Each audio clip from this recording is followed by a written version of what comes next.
va a detallar, lo que es la parte de el manejo de la fibra. ¿Me copian? Buenas noches. Hola Iván, ¿me escuchan? Sí, Sí, buenas noches. sí, perfecto. Bueno, Juan Gabriel, agradecido por aceptar la invitación.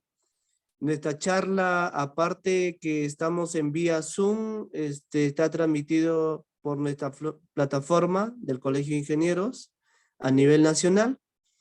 Y además, vamos a permitir algunas preguntas que también lo formulan en esa parte. Ok,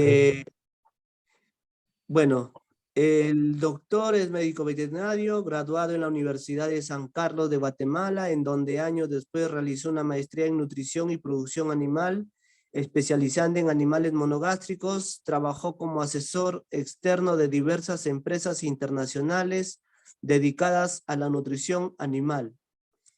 Fundador de CACTA, escuela especializada en la nutrición de animales monogástricos.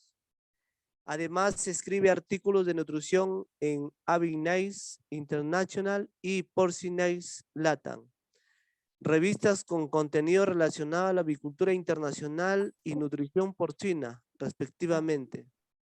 Actualmente es gerente de nutrición en la compañía de agroindustrial Expiga, en donde tiene a cargo una granja de 200,000 ponedoras, así como la implementación nutricional de una cerda hiperclorífera. Bueno, a todos los presentes, vamos a tener la presencia del doctor y le damos pues el espacio para que comience con su conferencia. Bienvenido, doctor. hola Iván, mucho gusto a todos. Muchas gracias por la invitación. Eh, pues sí, ese soy yo, el que ya les presentaron, ¿verdad? Cualquier duda, pregunta, pues con mucho gusto puedo atender sus comentarios, ¿verdad? Vamos a... Bueno, me dicen si ahí ven mi pantalla. Perfecto, Gabriel. Ok, gracias. Bueno, me pidieron que hablara sobre un tema que es muy bonito, que es la fibra, ¿verdad? Me fascina la fibra, entre otros temas que abarcan la nutrición, y el tema de hoy se llama ¿cómo se clasifica la fibra? ¿Cómo es hidrolizada con las enzimas exógenas que hay en el mercado? Eh, no sé si hay nutricionistas en el medio, gente que trabaja en en el ámbito pecuario con los asistentes. No sé si puedo preguntar. Ok. Sí, Gabriel, hay algunos ahí que se dedican a la parte de formulación de dietas, son nutricionistas. Ok, gracias. Ujú. Bueno, el temario de hoy va a ser qué es la fibra, su clasificación, efectos de la fibra en el intestino, fibras en las materias primas más comunes y cómo funcionan las enzimas exógenas sobre la fibra. Ese es básicamente el temario que vamos a tocar, ¿verdad? ¿Qué es la fibra? Pues bien, la fibra pues es algo, ahorita vamos a entrar en la definición, pero esto es fibra, ¿verdad? Las plantas utilizan de carbohidratos estructurales esos son sus esqueletos. Esto es una hebra, una fibra, la cual puede estar compuesto por hemicelulosas, esto que están aquí, y celulosas, esto que ustedes ven aquí, unidas entre sí, ¿verdad? Lo cual hace esa armazón o esa fibra. A nivel molecular, pues esto es un arabinoxilano, ¿verdad? Ese es como se mira una pentosa, un xilano unido a un arabinano, ¿verdad? Y esta parte, este circulito, demuestra esa microestructura o bien una ultraestructura molecular de ese tipo. Eso es la fibra, ¿verdad? Hacia grandes rasgos. En fotos, pues se puede ver que es esto, ¿verdad? La fibra que yo les ejemplifiqué aquí es esto que está aquí, ¿verdad? Está compuesto por millones de millones de millones de moléculas de un chilano, glucano, manano, etcétera, de cualquier monómero estructural, ¿verdad? Y eso es lo que permite, o eso le da a la planta pues esa capacidad o ese esqueleto que ella tiene para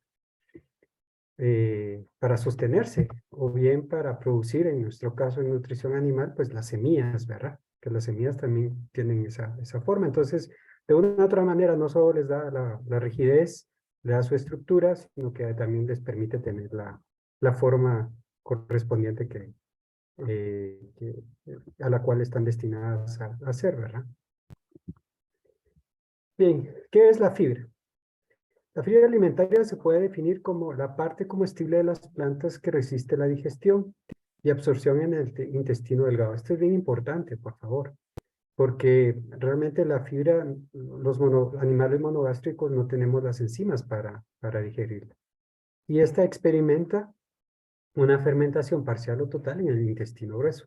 Esta parte vegetal está formada por un conjunto de compuestos químicos, perdón, está larga la definición, pero es que considero que es bastante importante, es la verdad como me gusta mencionarla porque cita bien todo lo que conlleva la fibra, ¿verdad? Y está compuesta tiene una naturaleza heterogénea. Cuando hablamos de una naturaleza heterogénea, podemos decir que son diferentes tipos de polisacáridos, ¿verdad? Polisacáridos pueden ser unas hexosas, pentosas, disacáridos, oligosacáridos, etcétera, unidos entre sí. Desde el punto de vista nutricional y en sentido muy estricto, que es bien importante, la fibra alimentaria no es un nutriente. Eso es importante que lo definamos, ya que no participa directamente en los procesos metabólicos básicos del organismo. No es un nutriente como tal porque no nutre al animal, ya que no tienen más bien las enzimas para digerirla, pero sí tiene un efecto metabólico o un impacto sobre la fisiología gastrointestinal. No obstante, la fibra alimentaria desempeña funciones fisiológicas, créanme, sumamente importantes, como estimular el peristaltismo intestinal o bien optimización del mezclado a nivel de estómago, ¿verdad? O retención a nivel de colon. Siguiendo con la definición, esto no significa que la fibra alimentaria pase intacta a través del aparato digestivo. Aunque en el intestino no dispone de enzimas para digerirla, las enzimas de la microbiota intestinal fermentan parcialmente la fibra y la descomponen en diversos compuestos químicos, ya sea gases, hidrógeno, dióxido de carbono, metano y otros ácidos grasos de cadena corta, acetato, propionato, butirato, o bien hasta ácidos grasos de cadena media, isovalerato, isobutirato, ácido valérico, ¿verdad? Estos últimos pueden ejercer una función importante en los organismos de los seres vivos, y se los voy a enseñar más adelante. Bueno, algunas funciones de la fibra que se pueden describir perfectamente. Hay dos porciones, tenemos la fibra soluble y la insoluble. La fibra soluble es aquella que se solubiliza en agua, que tiene esa capacidad. Y la fibra insoluble, pues no se mezcla, vuelve la mezcla como una suspensión, ¿verdad? Entonces no se mezcla entre el agua. Pero las características tenemos que la fibra soluble disminuye el pasaje del contenido intestinal, vuelve el tránsito intestinal más lento, ¿verdad? Reduce la digestión de las grasas y proteínas y el almidón. Dependiendo pues la proporción y la cantidad que se aplique. Tiene un efecto prebiótico. Esto quiere decir que al final es alimento para las bacterias del colon y también del intestino delgado, porque también hay bacterias ahí. Es una fuente de energía para animales monogástricos porque es esta la que permite que se produzcan los ácidos grasos de cadena corta. Por su miscibilidad, dependiendo de algunas estructuras moleculares, pues pueden producir viscosidad. Tal es el caso, por ejemplo, dependiendo el grado, por ejemplo, la inulina pudiera estar relacionada a que produzca esa viscosidad. Dependiendo del largo de la cadena de un glucomanano, también puede producir ese tipo de viscosidad. Y mayormente tiene partes fermentables, ¿verdad? Reduce el porcentaje de materia seca en las heces, ¿verdad? Por lo mismo que produce ese vaciado lento. Y liga nutrientes, pero eso es en el caso de la pectina, ¿verdad? Y pectinas no miramos mucho en dietas de maíz y soya. Ahora bien, la fibra insoluble, pues es más que todo una fibra estructural, ¿ya? mejora la digestibilidad del almidón. Eso es bien importante, ponerle atención a las fibras insolubles, porque realmente sí está bien descrito que puede haber una mejora, no solo en la digestibilidad del almidón, también en la proteína, entre un 1 o 3%, por incluir fibra. Y por incluir almidón, se ha visto que dependiendo de algunos tipos de fibra, te pueden ayudar hasta en un 4 o 5% en el tema de optimización de la digestibilidad de energía. Algo que es bien importante, por favor, es que en el mercado existen a veces amilasas, ¿verdad? Y en las amilasas, pues te dan cierto porcentaje. Generalmente una enzima exógena te puede mejorar entre 2 3%. Pero si realmente logramos la optimización de todo el tracto gastrointestinal, imagínense tener un 5% de energía adicional y de la misma dieta. Por eso es que es importante voltear a ver las fibras porque te dan esa mejora, ¿verdad? Incrementa el pasaje del contenido intestinal. Esto no quiere decir que produce tránsito rápido, sino que solo lo que hace son microperistaltismos de esta manera. Ojalá que lo puedan ver en la cámara. Pues mira, en vez de que sea tránsito rápido, es así, ¿verdad? En el caso de la fibra insoluble, lo que hace es que hace así. Son microperistaltismos, ¿verdad? Entonces, permite que el tránsito intestinal sea más fluido a nivel de duodeno y ayuno ilio, ¿verdad? Es poco fermentable, estimula las velocidades intestinales. Eso es bien importante, por favor, porque realmente lo que hace, por ese efecto de arrastre que tiene la fibra insoluble, hace esto, ¿verdad? Ojalá que lo puedan ver, así, debido a que es altamente insoluble. Entonces, lo que ese arrastre, pues, permite que estimula el crecimiento, no solo de las velocidades intestinales, sino que también de los canales de absorción de almidón, de glucosa y proteína especialmente. No representa una fuente de energía para el monogástrico joven, ¿verdad? Pero se recomienda utilizarlo. O sea, se puede utilizar, por ejemplo, en dietas de preinicio o de pollo, ¿verdad? Imagínense ustedes un intestino que está eh, inmaduro, tal es el caso del pollo o un lechón. Cuando agregamos fibra insoluble, que nos ayuda a mejorar la velocidad intestinal, nos incrementa, no hay, se incrementa el pasaje porque el sistema gastrointestinal en preinicios, cualquier etapa de animal, ya sea pollo, pollita de levante o lechón, tiende a ser bastante inmaduro, entonces todavía no está bien desarrollado todo su sistema motriz. Entonces, la fibra insoluble lo que hacen es, para esos animales, es que estimula ese intestino, ¿verdad? Incrementa el porcentaje de materia seca también en las heces, igual que la fibra soluble, ¿verdad? Otras citas que se pueden describir es que ayuda a mejorar la transcripción genética celular a nivel de enterocitos. Ha visto que hay una mejor transcripción genética de algunas células intestinales. Nos produce energía, ¿verdad? Inmunomodula la flora bacteriana, lo cual es bueno, lo vamos a ver en un momento. Eh, previene los riesgos coronarios, eso es más que todo en humanos, cuando se tiene una dieta bastante rica en fibra, ¿verdad? Es un estimulador, dependiendo de algunos tipos de fibra, como los manoligosacáridos, ¿verdad? Pueden a veces estimular el sistema inmune. Pues se regula el consumo. A quien no le gustaría tener una gallina saciada, por ejemplo, una cerda reproductora saciada, ¿verdad? Pues con la fibra se logra, ¿verdad? Ya habíamos mencionado el tema de las velocidades y mejora también los canales de absorción. Okay. Bueno, vamos a ver si puedo esconder esto.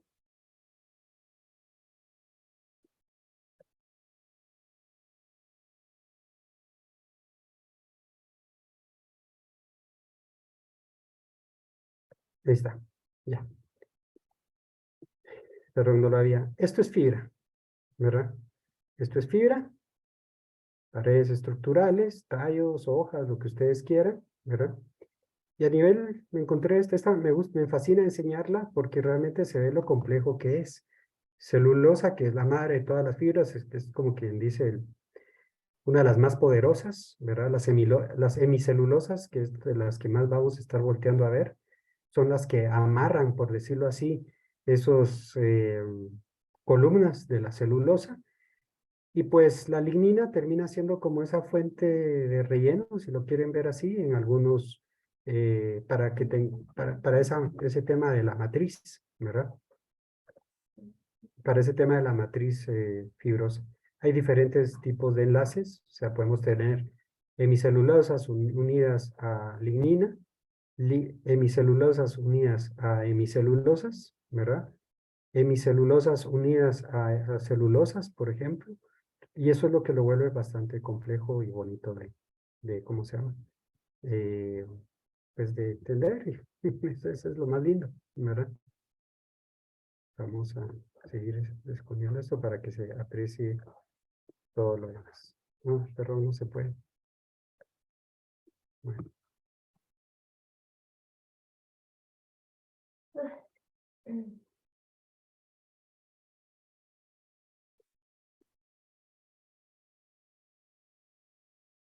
Ok, anatomía de una semilla y dónde la encontramos. Ok, esto es ya aterrizando en el tema de lo que a nosotros nos interesa en nutrición animal. Pues vemos que esta es una semilla de trigo, si no estoy mal, en donde realmente tenemos un endospermo, ¿verdad? Donde vamos a encontrar el almidón, el germen, y en el salvado y las cascarillas, pues vamos a encontrar que está cubierta por xilano, celulosa, lignina, celulosa, betaglucanos, carabinoxilanos. ¿Ok?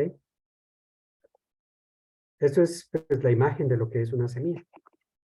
Luego tenemos, por ejemplo, les pido disculpas, pero me aparece ahí ¿cómo se llama?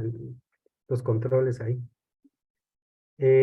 Luego tenemos entonces un poco más detallado, tenemos que una semilla tiene un pericarpio, una capa de transferencia o de transición más bien, entre el pericarpio y el endospermo, que se llama una pleurona. Y a nivel ya interno, pues vamos a ver cómo se mira el endospermo, que es donde encontramos los gránulos de almidón. Y pues en el embrión, que este es el embrión, aquí vamos a ver básicamente toda la parte en donde se aloja más bien el embrión de la plantita, la futura plantita, ¿verdad? En el pericarpio, pues es una estructura un poco más sellada, más compleja, por decirlo así, en donde vamos a tener pues una matriz más densa de estos tipos de carbohidratos estructurales, en los cuales pues definitivamente son más complejos, hay más sustitución de carbohidratos en las cadenas, quiere decir que son más ramificados. Y hacia el interior pues vamos a ir viendo que ya, pues imagínense, no podemos tener un pericarpio igual que el endospermo porque realmente el pericarpio está hecho para proteger no solamente el almacén, que es el almidón, que va a necesitar el embrión para germinar, sino que también vamos a ver que la sustitución, y posiblemente vamos a ver las mismas no los mismos carbohidratos estructurales, pero en diferentes proporciones hacia el endospermo. Entonces podemos ver aquí tal vez cadenas estructurales de carbohidratos que ya no son tan, que no tienen tanta sustitución de otros monómeros estructurales, lo cual pues es lógico, ¿verdad? Porque al embrión no le conviene tener eh, el almidón o su fuente de energía en una bodega que esté totalmente sellada, como lo sería en el pericarpio. Entonces la sustitución a nivel de endospermo ya es más relajada, si lo quieren ver así, ya no es tan fuerte como lo que es en el pericarpio. Y al final aquí tenemos cómo se mira la parte de abajo de una semilla, ¿verdad? Esta parte, la capa de aquí que sostiene al embrión y al endospermo. Vamos a seguir con la otra.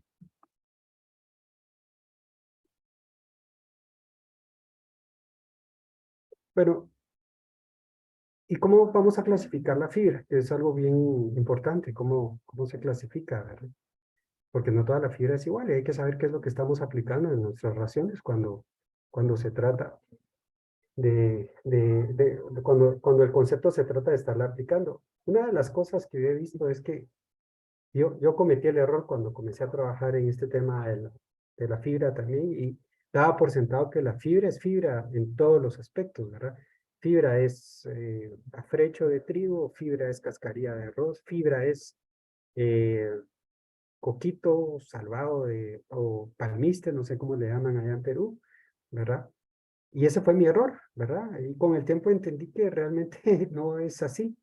Cada fibra tiene diferentes efectos, y cada carbohidrato estructural tiene una característica que la hace específica dependiendo a lo que uno quiere con él. Por eso es que es importante saber, cuando nos dicen fibra, la segunda pregunta que nos debemos de realizar, bueno, ¿y qué tipo de fibra, verdad? Eso es lo más importante. Aquí es importante que me pongan atención porque esto es claro. Vamos a ver si se puede. Ok, a mí me gusta esta clasificación porque es bien sencilla y fácil de entender, ¿verdad? Van a haber otras que también son bien bonitas y fácil de entender, pero realmente en los monosacáridos, cuando hablamos hay que entender que la fibra está hecha por monómeros estructurales. Y esto es bien importante que lo grabemos nosotros en nuestra mente porque dependiendo del monómero, así va a ser como vamos a poder nosotros observar a la fibra. En este caso, pues tenemos azúcares, ¿ok? Aquí no estamos hablando de fibra, estos son monómeros. Monómeros que componen hebras de fibra de millones de cadenas de glucosa, de galactosa, de manosa, de xilosa, lo que ustedes quieran, ¿verdad? En el caso de la naturaleza podemos encontrar triosas, tetraosas, ¿verdad? Sí, tetraosas, pentosas y hexosas, ¿verdad? Eso quiere decir que dependiendo del carbohidrato estructural pueden tener 3, 4, 5 y 6 carbonos, ¿ok? Lo que más vamos a encontrar nosotros en la naturaleza van a ser las pentosas y las hexosas. Las tetraosas, casi son raras de encontrarlas. Generalmente las vamos a encontrar o en frutas o en hongos, ¿verdad? Pero las pentosas y las hexosas, eso sí son bien comunes. Entonces, entre las pentosas tenemos la arabinosa, xilosa y la ribosa. Y en el caso de las hexosas tenemos la glucosa, galactosa, manosa y fructosa. ¿Ok? Las hexosas generalmente, una hexosa es la que entra al ciclo de Krebs. Ahí, por ejemplo, una manosa, si se inyecta en el torrente sanguíneo, entra al ciclo de Krebs, puede ser metabolizada por el ciclo de Krebs. No digamos una glucosa, ¿verdad? Y también pues, la galactosa. El tema es que las hexosas son parte importante de la biología del ciclo de Krebs y la fosforilación oxidativa, porque ese es el combustible, de eso se forma el piruvato y arrancan todos los demás ciclos, el ciclo más bien. Y aquí la cosa ya se pone interesante. Por ejemplo, tenemos disacáridos. Entre los disacáridos tenemos la sucrosa, la lactosa, maltosa, celuliosa y la trealosa. ¿Ok? Quiere decir que aquí estamos viendo dos combinaciones de carbohidratos. Dos glucosas con galactosas, ¿verdad? Bueno, celuliosas es dos tipos de glucosas, pero aquí es otra clasificación. Ya vemos que realmente ya son otros tipos de disacáridos o azúcares más bien que podemos encontrar. Por ejemplo, la lactosa en la leche, la sucrosa en la soya, la maltosa en el almidón, ¿verdad? De eso va a depender. Los trisacáridos y los tetrasacáridos pues ya entran en también los podemos ver, y estos son los que producen a veces problemas en algunas granjas de cerdos o bien de pollos, porque están ocasionando problemas y la microbiota le está costando digerirlo, especialmente en preinicios. La rafinosa, estaciosa, verbaciosa, ¿verdad? Son carbohidratos estructurales que los vamos a encontrar en oleaginosas, por ejemplo, especialmente en harina de soya, pero son azúcares, yo no sé si sabían, pero realmente la harina de soya tiene mucho azúcar. Aunque no me lo crean, es cierto. La harina de soya tiene mucho azúcar y por eso es que al final, cuando los animales están comiendo harina de soya, pues esto creería yo que sería uno de los antinutrientes más importantes que creo yo que nadie lo pone en cuenta y todo el mundo se enfoca todo el mundo está volteando a ver a los factores antinutricionales, pero si me preguntan, yo diría que esto es algo que nadie voltea a ver y esto es, creo yo, que una de las mayores causas de tránsito rápido y de diarreas o camas húmedas en pollos en preinicios, ¿verdad? Y hay que aprender a cómo solubilizarlos o hidrolizarlos para que los animales a primera edad no tengan ese problema, ¿verdad? Y aquí ya viene algo más interesante, que es el tema de los, pues, no es que no sean no azúcares, sino que realmente son los polisacáridos estructurales. Entre ellos tenemos los homopolisacáridos y los heteropolisacáridos. Entre los homopolisacáridos, pues vamos a tener pentosas y hexosas combinados con arabinanos y chilanos, glucanos, los cuales los vamos a encontrar. Tal vez aquí es un poco más importante, perdón. Aquí el tema es que ya son cadenas estructurales, ¿ok? Ya son cadenas de carbohidratos, si son pentosas o si son hexosas, pero ya son cadenas, o sea, ya estamos hablando de una fibra como tal, una pared, un filamento de fibra, porque tienen millones de carbohidratos, ¿verdad? Entonces, eso es lo que ya estamos hablando, por eso son homopolisacáridos, porque tienen pentosas en su estructura o bien hexosas, ¿ya? Entre las hexosas, pues podemos ver aquí que aquí está el maíz, trigo con arabinochilanos. Las hexosas, como en el caso de algunos glucanos, almidón, dextrinas, glicógeno, celulosa, que están en esta, y dependiendo del tipo de enlace, así sería el tipo de fibra a la cual se estaría describiendo.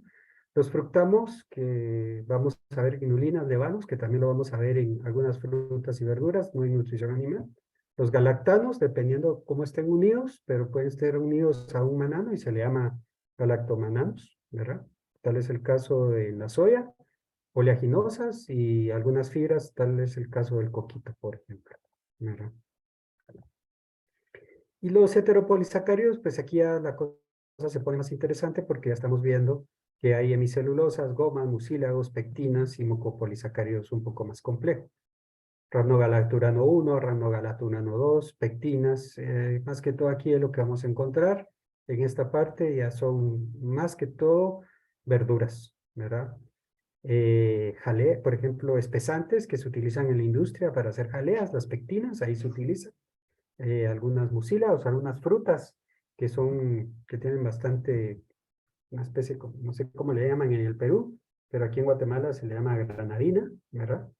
Que parecieran moco, un moco, una fruta, que uno la abre, una cáscara gruesa y adentro son semillitas rodeadas de mucha mucílago o gomas, pues eso es básicamente un tipo de fibra. Y las hemicelulosas, algunas entran en este caso cuando están combinadas, ¿verdad? Podemos ver algunas hemicelulosas combinadas en esta área. Siguiente, vamos a ver. Esta es otra clasificación, la cual es bien bonita también, ¿verdad? Pero aquí estamos incluyendo otros carbohidratos. Monosacáridos debemos de entender que son unidades o monómeros estructurales, ¿verdad? Pentosas, hexosas, deoxiazúcares como la ragnosa, pectinas podrían ser aquí, ¿verdad? Y ácidos urónicos como el ácido galacturónico, que estos terminan siendo como unas azúcares oxidadas o unas glucosas oxidadas, ¿ya? Disacáridos, que lo sabemos cuáles son: maltosa, lactosa, sucrosa, celulosa, genturiosa, trealosa, ¿verdad? Y aquí la cosa ya se pone más interesante, porque aquí, por ejemplo, llamamos oligosacáridos. Los oligosacáridos, tal vez esto es bien importante. Esto es lo que utiliza a nivel celular, especialmente las hexosas, en un ciclo de Krebs, ¿verdad? Eso es lo que utilizan animales superiores. Luego tenemos, por ejemplo, almidón, o las maltosas, lactosa, ¿verdad? Que son fuente de carbohidratos, dos monómeros unidos, pero realmente son la molécula que la encontramos, por ejemplo, en preinicio, suero de leche con sustitutos de leche, ¿verdad? Vamos a ver que la lactosa se encuentra ahí, y es la combinación de dos azúcares, ¿verdad? Entonces se llama un disacárido. Pero a nivel de oligosacáridos, galactoligosacáridos, mananoligosacáridos, fructooligosacáridos, chiloligosacáridos, eh, esto es comida para la microbiota intestinal.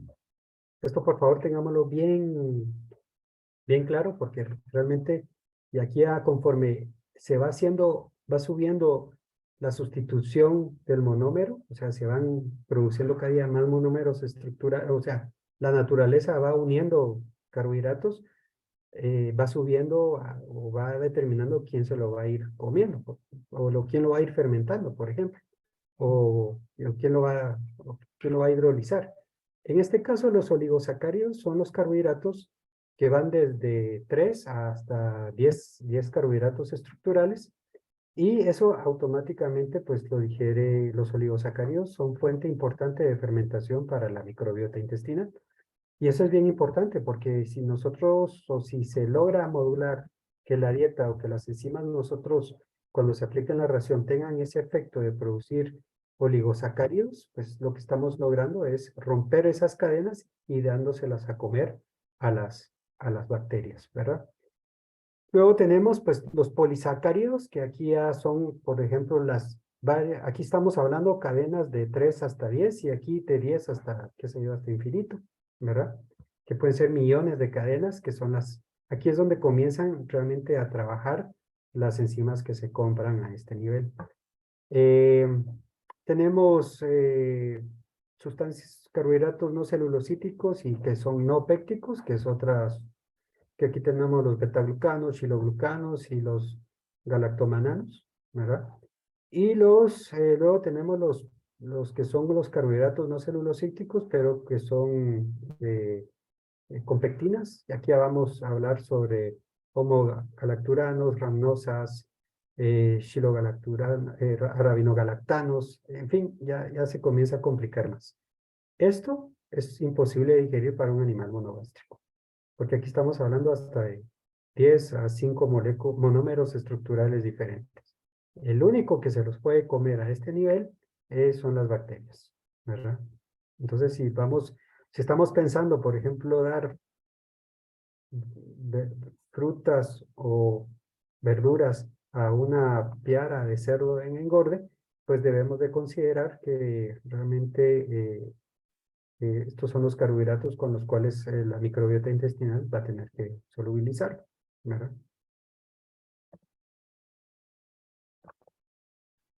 Vamos a ver aquí. Ok.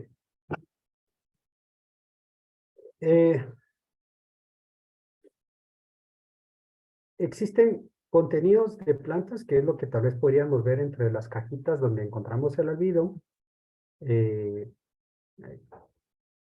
Por ejemplo, esos oligosacáridos o monómeros estructurales, ¿verdad? Ahí es donde vamos, ese es el contenido. O sea, es con quien dice lo que se puede comer, los azúcares, el almidón, ¿verdad? Luego tenemos las paredes estructurales, ¿ya? Vamos a ir de arriba para abajo para explicar. Dentro del contenido de las plantas podemos ver almidón, disacáridos, como se los venía diciendo, oligosacáridos, fructopolisacáridos, que son fructanos, ¿verdad? Y almidón resistente. Almidón resistente quiere decir que es todo ese almidón que escapa a la digestión del estómago, de los intestinos, y va a parar hasta el colon, y eso se le llama almidón resistente. Luego tenemos los betaglucanos, pero sí tengo que estar escondiendo esto para que se aprecie bien toda la diapositiva. Luego tenemos las paredes celulares. En las paredes celulares, ¿verdad? están compuestas por betaglucanos, gomas pectinas, hemicelulosas, celulosas y lignina o alcohol polifenólicos. ¿Ok? Va. Si seguimos para abajo, vamos a ver que el almidón es altamente fermentable. Aquí es importante que analicemos todo esto, dónde cae cada parte de la fibra que vamos a estar hablando, ¿verdad? Esto ya dijimos que es contenido, ¿verdad? De lo que hay adentro de un maíz, de un trigo, ¿verdad? Entonces vemos que hay almidón, hay disacáridos que también caen dentro, ya son azúcares un poco más complejos, por decirlo así, ya no son iguales al almidón. Los oligosacáridos, que vemos que al final ellos tienen cierta capacidad que es soluble en agua. Y aquí es donde ya vamos a ver el tema de soluble e insoluble, ¿verdad? Entonces quiere decir, oligosacáridos, cuando vemos que la fibra es soluble en agua, es porque realmente va a depender del tamaño de su cadena estructural, ¿ya? Entre más, y lo vemos aquí, entre más largo o más insoluble pudiera ser, se los presento aquí, pues no se va a solubilizar en agua. Pero esa fibra que ustedes ven que la aplican en el agua y se disuelve es porque realmente está muy relacionada al tema de largo de su cadena, de sustitución de carbohidratos en su cadena, ¿verdad? Ok. Tenemos los fructanos o polisacáridos que también caen en esa clasificación y el almidón resistente que ya deja de ser, por decirlo así, esta línea punteada que ya está entre la mitad de la frontera, ¿verdad? Ya no es tanto soluble como un carbohidrato soluble, sino que ya va dejando de serlo, ¿verdad? Pero también vamos a ver que estos carbohidratos se consideran como no estructurales. Eso es importante, ¿verdad? Porque no es un carbohidrato estructural. Es un carbohidrato que está dentro del contenido. Los oligosacáridos, los polisacáridos fructanos y el almidón resistente no es un carbohidrato estructural. Los carbohidratos estructurales los vamos a ver aquí, ¿verdad? Y lo que más nos interesa en nutrición animal terminaría siendo la fibra neutrodetergente, porque es la porción que podemos medir en un laboratorio normal, ¿verdad? Y es lo que nos interesa saber cuánto de fibra neutrodetergente está disponible para la digestión. Y la neutrodetergente, pues básicamente lo que describe es la presencia de hemicelulosas, celulosas y ligninas.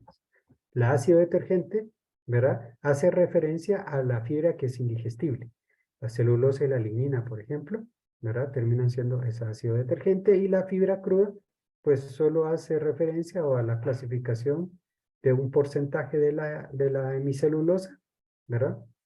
Describe bien la ácido detergente, pero no es el parámetro que mejor describe a todas las células estructurales, porque si se dan cuenta deja una porción afuera de las hemicelulosas de acuerdo a los diferentes modelos de cálculo que hay, ¿verdad? Entonces ese es el problema de utilizar solo fibra cruda como, como parámetro como nutriente, ¿verdad? Porque no estamos abarcando todo. Vamos a seguir escondiendo esto. Luego tenemos los carbohidratos polisacáridos no almidonosos y estructurales que están incluidos en esto, ¿verdad? Y vamos a ver que conforme bajamos aquí, las paredes celulares, conforme son betaglucanos y pectinas, pues tienden a ser más a la fermentabilidad, pero conforme nos movemos al lado izquierdo, derecho que diga, todo lo que son algunas semicelulosas, celulosas y lignina, eso ya no es tan su capacidad de fermentación es muy baja, ¿verdad? Bueno, y aquí es donde vemos, por ejemplo, dentro de la fibra estructural, que es soluble y que es insoluble. Entonces, la fibra soluble la vamos a ver como los betaglucanos, pectinas, y también vamos, no se les olvide, hay contenido de fibra, hay contenido de algunos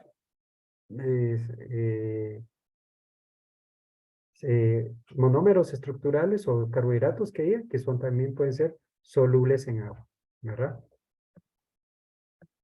Entonces, de estos carbohidratos o polisacáridos no aminoácidos, que se le llaman carbohidratos no aminoácidos, vemos que aquí es donde entra la solubilidad, ¿verdad? Las pectinas, algunas gomas, glucanos, esos son solubles y los insolubles pues abarca lo que son las semicelulosas y celulosas. Luego, fibra dietaria insoluble, pues es otra clasificación que ya abarca un poquito más de unidades estructurales, que puede ser hemicelulosa, celulosa y lignina, y la fibra dietaria soluble, pues llega hasta el almidón resistente, ¿ya? Y al final, pues la fibra dietaria total, lo que abarca es desde almidón resistente hasta la lignina, pasando por betaglucanos, pectinas, hemicelulosas y celulosas. Eso es básicamente el efecto que tienen, o las diferentes clasificaciones que hay en la fibra, por un lado, y por el otro lado, pues el grado de fermentación que tienen a nivel de colon, ¿verdad?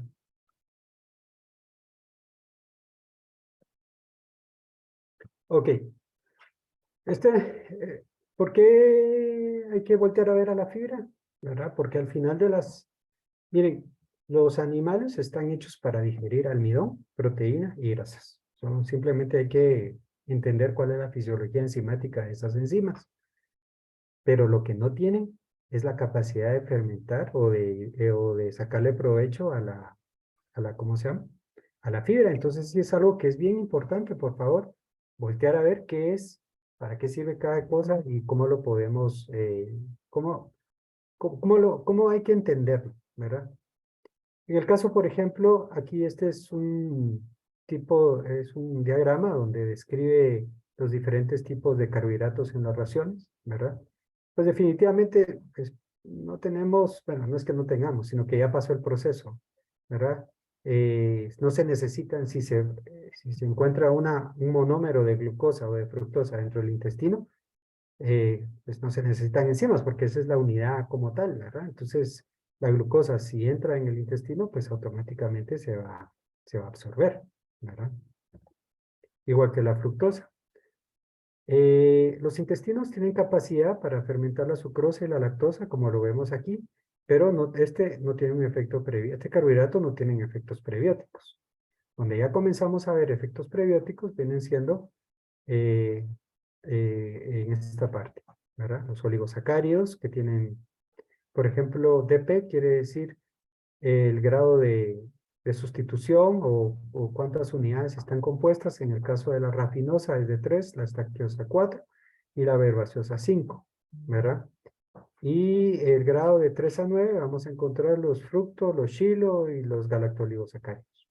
Y si se dan cuenta, pues un cerdo, un pollo, una gallina o cualquier otro animal de granja, pues no va a tener las enzimas para digerir esto. Pero la microbiota sí. Miren, más o menos quiere decir que su capacidad es, sí pueden digerirlo, ¿verdad? Tienen una capacidad. En el caso de los FOS, ¿verdad? Su capacidad es bien alta, la microbiota les fascina. Los chilos y los galactoligosacáridos, pues también van a tener ese efecto prebiótico. Conforme seguimos avanzando en el grado de polimerización de las cadenas, arriba de 10, por ejemplo, vamos a ver que almidón, que está arriba de 10, también tenemos, los animales tienen esas enzimas para digerirla, pero no tienen ese efecto prebiótico. Y el almidón resistente, pues, viene siendo una consecuencia de todo ese almidón que no se pudo digerir. Y a nivel de almidón resistente, cuando pasa en el colon, pues sí tiene un efecto prebiótico bastante interesante. Cuando vemos las cadenas estructurales de almidón, más de 10, celulosa, betaglucanos, arabinoxilanos, xiloglucanos, ramnogalacturanos, galactanos, etcétera, etcétera. Si se dan cuenta, todas estas los animales no tienen la capacidad enzimática, pero las bacterias sí. Miren, ¿verdad? Un betaglucano le entra a la microbiota, un arabinoxilano también. Los xiloglicanos aparentemente no tienen esa cadena de xiloglucano, no es prebiótica, por decirlo así. Tendrían que pasar pues algunas enzimas para volverla cadenas volverlas oligosacáridos, ¿verdad? La inulina tiene una capacidad prebiótica bastante fuerte, pero como estas ya son cadenas, ojo con eso, ¿verdad? Son cadenas largas de monómeros, pues definitivamente la microbiota intestinal no va a tener esa capacidad porque eso ya es algo más complicado de digerir, ¿verdad? Para él.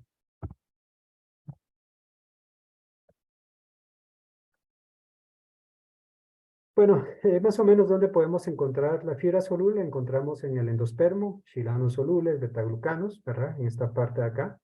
La fibra insoluble, pues la vamos a encontrar más hacia la parte externa, ¿verdad? Donde encontramos la porción más externa de la cáscara, ¿verdad? Es una semilla de trigo. Diferentes modelos, cuando hablamos de sustitución, quiere decir cuántos carbohidratos están unidos a una cadena, ¿verdad? Esta es una celulosa con enlaces beta 1,4, así se ve. Un betaglucano, vamos a ver lo que tienen enlaces, enlaces beta 1,4 entre ellos y beta 1,3 entre cadenas, ¿verdad? Beta 1,3 quiere decir que se unen en el carbón aquí, 1 aquí y 3 aquí, ¿verdad?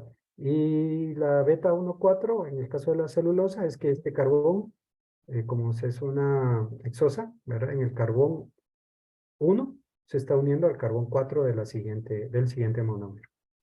Arabinoxilanos, dependiendo, el maíz y este es o trigo, ¿verdad? Este es el xilano y puede ser el arabinano, ¿verdad?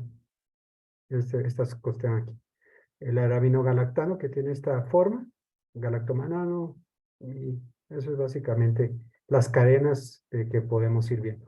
Generalmente, cuando hablamos de oligosacáridos, para que me vayan entendiendo, esto podría ser un oligosacárido. 1, 2, 3, 4, 5, 6, 7, 8, 9, ¿verdad? Pero si ya tenemos una cadena de 18, eso ya no es un oligosacárido, eso ya se vuelve una cadena estructural, para que vayamos entendiendo el concepto, ¿verdad? Y esto que ustedes ven aquí, dependiendo del tipo de planta, pues vamos a ir viendo las diferentes semicelulosas que hay. Y el relleno de todo eso termina siendo la lignina. Esta es, podemos ver aquí celulosa, hemicelulosa, esta parte de aquí, pectina es esta parte de aquí, ¿verdad? Y así es como se puede ir viendo este proceso tridimensional que tiene la fibra. Esta es la imagen tridimensional de la fibra en este dibujo, ¿verdad? ¿Qué tipos de fibras vamos a encontrar en las materias primas? Ok, esta es el maíz, aquí está. Eso se lo estoy poniendo. En resumen, se los voy a poner aquí. Bueno, maíz es rico en fibra insoluble, chilanos y arabinosa. Fibra soluble solo tiene 9 gramos por kilo y tiene 66 gramos de kilo de fibra insoluble, ¿verdad? Pero también es altamente, este arabinochilano es altamente ramificado o sustituido. Quiere decir que, déjenme ponerlos aquí, quiere decir que, por ejemplo, el arabinochilano del maíz puede tener tal vez más ramificaciones aquí. Cuando hablamos de sustitución, ¿verdad? Quiere decir que hay más sustitución. Esta cadena es una sustitución y se puede volver más ramificada. Entonces, de una u otra manera, pues las enzimas del animal le costaría estar, más bien le cuesta digerirlo porque sí es una cadena compleja, ¿verdad? Pero es la que más hay en el maíz. Entonces hay que ponerle atención, ¿verdad? Eso es más o menos saber las proporciones. Esta es una gráfica donde demuestra de qué está compuesto, ¿verdad? El resumen de lo que yo le saqué aquí fue sacado de aquí, ¿verdad? Pero importante, por ejemplo, cuando veamos, por ejemplo aquí.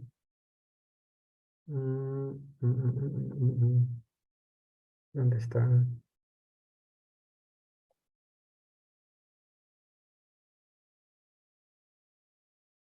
Ah, no me salió. Pero lo que pasa es que cuando vamos a ver, por ejemplo, a veces se nos repite vemos que hay xilosa soluble en el maíz, en algunas clasificaciones, creo que aquí está. Xilosa y aquí se vuelve a repetir xilosa, ¿verdad? Si no estoy mal, aquí está soluble, hacia aquí, ya encontré. Soluble e insoluble. Y vemos que si se dan cuenta, rhamnosa se vuelve a replicar aquí en rhamnosa. Vemos en el caso de la xilosa tiene 2 gramos por kilo en fibra soluble y en fibra insoluble vamos a ver que tiene 28. Básicamente lo que nos está diciendo aquí es el tamaño de las cadenas, ¿ok? Este es de grano entero, por favor, no es grano molido, pero básicamente lo que vamos a ver aquí es que cuando vemos que la xilosa se repite en la fibra soluble, es que encontraron, o esta medición encontró que encontraron que hay cadenas de xilosa pequeñas, las cuales son solubles en agua, ¿ok? No es una gran cadenota. En cambio aquí, por ejemplo, cuando nos dicen que hay 28 gramos por kilo de xilosa, básicamente lo que encontraron y está clasificada como insoluble, es que aquí las cadenas son un poco más largas, ¿verdad? Hay muchos más monómeros estructurales que están constituyendo una hebra de fibra insoluble en el maíz. El afrecho de trigo, para que vayamos resumiendo, tiene 29 gramos por kilo de fibra soluble. Carbohidrato que más abunda en esta materia prima es el arabinochilano y el afrecho de trigo tiene 273 gramos por kilo de fibra insoluble y contiene 138 gramos de xilosa. Eso es básicamente lo que nos describe este cuadrito, en resumen, ¿verdad?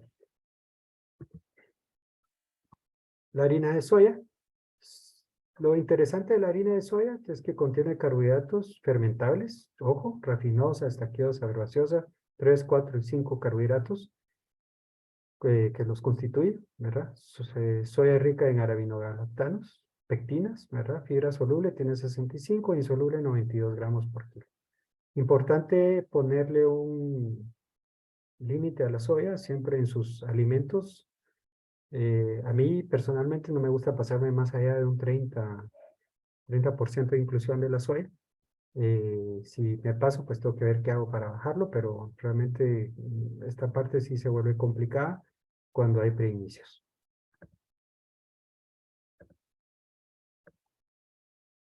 La harina de coquito, pues básicamente es lo que vamos a encontrar aquí más que todo es fibra soluble, una alta proporción, ¿verdad? Y tenemos 361 gramos de carbohidratos insolubles y también tiene bastante fibra soluble. Y pues esto así es como está incluido y lo que más vamos a encontrar son mananos, básicamente. Creo que aquí está. Vamos a ver, 361 de fibra soluble, perdón, 361 gramos de fibra insoluble y 32 gramos de fibra soluble. Pero esto es lo que más abunda en... Y lo que más vamos a encontrar, si se dan cuenta, son mananos, específicamente glucomananos. ¿Verdad? Galactomananos, ¿qué? Si se dan cuenta, pues hay diferentes tipos de... Por eso es que le digo, es que cuando hablamos de fibra no todo es igual. Miren ustedes cómo están constituidos los diferentes... El trigo tiene estas proporciones, ¿verdad? La harina de soya está constituida con esta parte de fibra, ¿verdad? Las cascarillas o la avena y la cebada descascarilladas, ¿verdad? O las cascarillas y descascarilladas serían de estas proporciones, así sería el maíz. Pero vemos que realmente están constituidos por diferentes tipos de carbohidratos proporcionalmente. O sea, tal vez en uno nos dicen, ah, sí, mananos es alto, pero resulta ser que en trigo los mananos es bien poquito.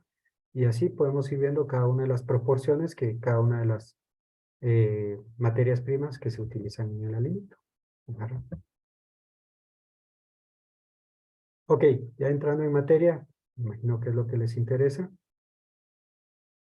Les pido mil disculpas por este tema de los controles. Ok, bueno, dependiendo, hay mananoligosacáridos, ¿verdad? Necesitamos alrededor de 3 enzimas para desdoblar un manano. Algunas mananasas pueden incluir 2 enzimas o solo una, por ejemplo. Hay, si se dan cuenta, no sé si se logra apreciar ahí, pero hay, cada enzima actúa sobre un enlace específico. En este caso, con un mananoligosacárido, pues vamos a necesitar diferentes tipos de mananasas, una endo, una que actúe a nivel de enlaces 1 y 2, otro enlaces 1 y 3, ¿verdad? Pero más o menos así podría ser el efecto o cómo poder hidrolizar lo que es un mananoligosacárido, ¿verdad? Si es manano de levadura, pues tiene un efecto prebiótico, incrementa las inmunoglobulinas y el galactomanano está presente en la soya. Eso es lo que más vamos a ver y eso está aquí, ¿verdad? Dependiendo del tipo de materia prima, soya poco, coco, café, coquito es alto en este carbohidrato. Y básicamente es un carbohidrato de una hemicelulosa que está descrita como un carbohidrato de almacenaje. Bueno, almacenaje quiere decir que sirve para, sus cadenas están en el interior de la semilla y que eso le da esa fortaleza a la semilla para que haga esas cajitas donde se guarda el almidón, ¿verdad? O el interior o lo que guarde la semilla, en el caso de una oleaginosa. La microbiota es capaz de producir mananasas, ¿verdad? Y el carbohidrato principal que una mananasa hidroliza, pues trata de hidrolizar es el monómero o llegar hasta monómeros de manosa, ¿verdad? Que es una hexosa.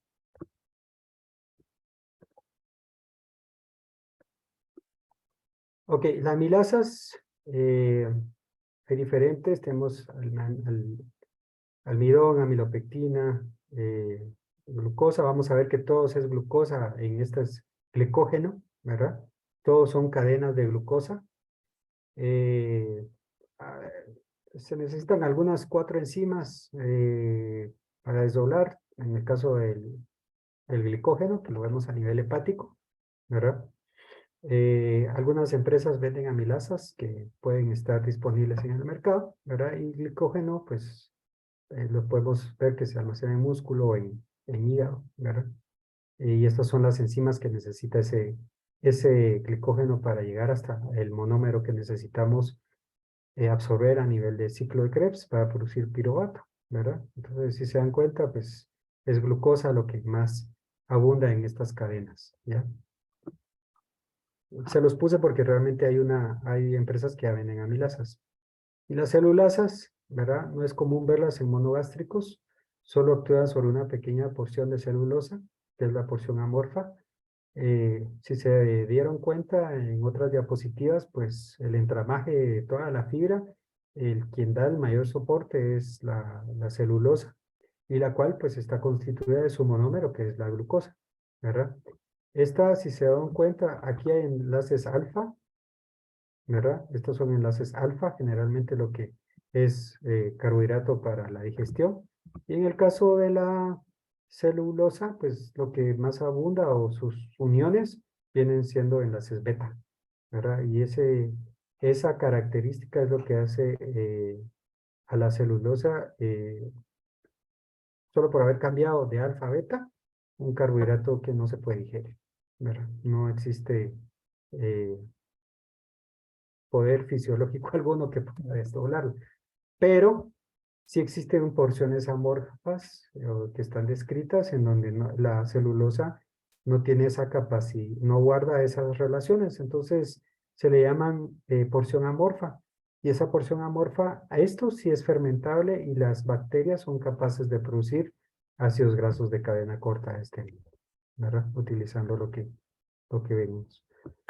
Describiendo. El arabinoxilano, que lo podemos ver en muchas semillas, especialmente maíz, soya, cebada, centeno, lo que ustedes quieran, pero en algunos van a ser otros carbohidratos, pero por lo menos los que les mencioné, el arabinoxilano en maíz y trigo, pues tiende a ser más complejo, ¿verdad?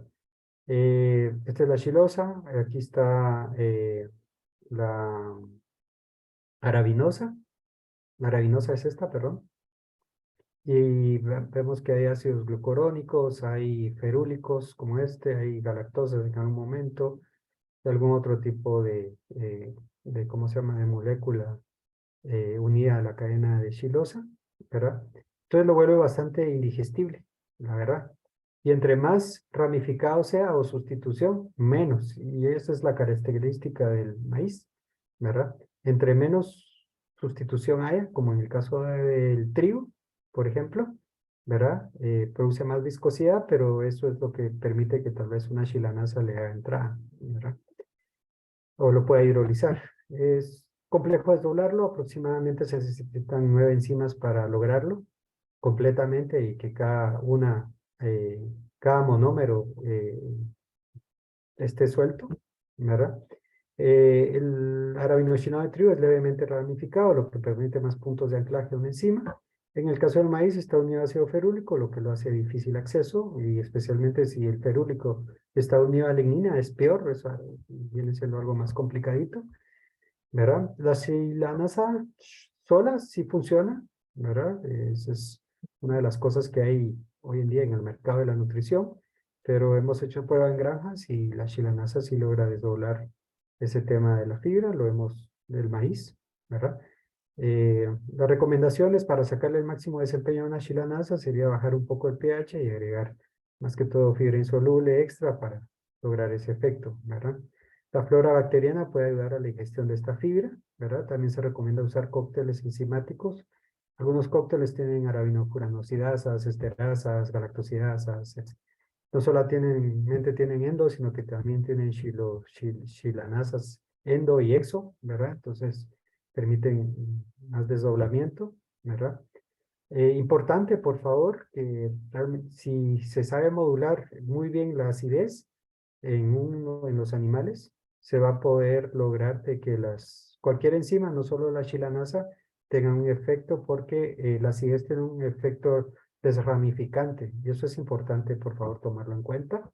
El Axos, los arabinochiloligosacáridos, tienen cierta capacidad de fermentación a nivel de microbiota intestinal. O sea, si una enzima logra producir oligosacáridos de esta cadena, pues la microbiota intestinal va a estar agradecida con ustedes. Y si se utiliza fibra como afrecho, pues agregar definitivamente chilanasa o sea, un cóctel enzimático dentro de las raciones. El chiloglicano está presente en pulimento de arroz, es rico el chiloglicano aquí, está compuesto por varios carbohidratos, son estos que ustedes ven, y pueden estar unidos a celulosa. Las mismas enzimas que usan para desdoblar la celulosa pueden ayudar a fermentar este carbohidrato, pero a nivel de microbiota intestinal, ¿verdad? Pero se necesitan otras enzimas.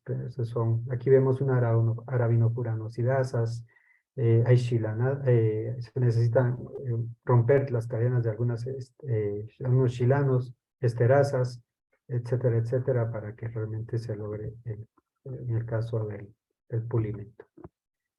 Y pues bueno, aquí para seguir, pues vemos que miren lo complejo que son las pectinas, los podemos ver en el caso de algunas oleaginosas, ¿verdad? Este es un rhamnogalacturano, ¿verdad? Pueden darse cuenta de lo complejo que es. Creo que para este, si no estoy mal, no sé si son 20 o 18 enzimas que se necesitan para desdoblarlo. Pues realmente aseguro muy, muy complejo el desdoblar este tipo de carbohidratos. El homogalacturano, la flora lo puede ingerir y la soya es rico en este polisacárido, para que lo tengan ahí presente, ¿verdad? Las betaglucanasas, que los podemos ver con algunos, como en la cebada, por ejemplo, si tenemos acceso a su producto de cervecería, vamos a ver que los betaglucanos son ricos y pues para eso necesitamos desdoblar una flora robusta y si no, pues definitivamente conseguir un cóctel enzimático para hidrolizarlo. Este es el efecto de fotografías, cómo se mira el efecto de la mananasa y la chilanasa actuando. Las cajitas que yo les decía son esas cajitas donde la fibra pues hace este tipo de efecto caja y la chilanasa lo que hace es, si se dan cuenta, aquí está anaranjadito y cuando actúa una chilanasa en una semilla, perdón, ya no se ve, ya se ve que el chilano ya fue hidrolizado. Y en el caso del coquito o en el coquito o harina de palmiste, no sé cómo le dirán allá en Perú, pero se puede ver cómo es, aquí se van viendo ese desgaste en la superficie de esa fibra, la cual tuvo el efecto de una mananasa, ¿verdad? Así es como podemos ir viendo gráficamente el efecto de estas enzimas. Pues un cóctel enzimático puede tener varias enzimas, a veces solo nos describen 3 o 4 o 5 enzimas, pero pueden tener de muchas enzimas más, ¿verdad? Este es un cóctel enzimático. Si se dan cuenta, estos son tienen arabinasas, esterasas, glucosidasas, glucanasas, chilanasas, de todo, ¿verdad? Entonces, pues esa es la característica de un cóctel enzimático.